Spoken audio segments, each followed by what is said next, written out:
તબેલો બનાવ્યો છે. ચલો ખર્ચો થયો?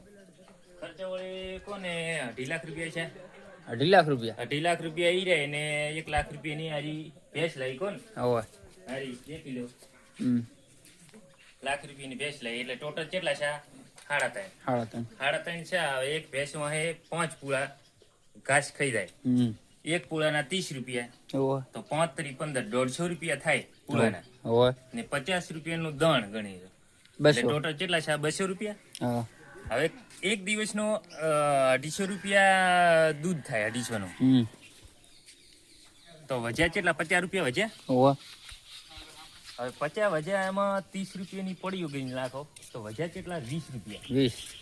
તો હું સરકારને એમ જ કહું છું કે આ પડીકોની મિલો બંધ કરાવો, ન કે 30 વધે ને એ મારે નહીં વધે.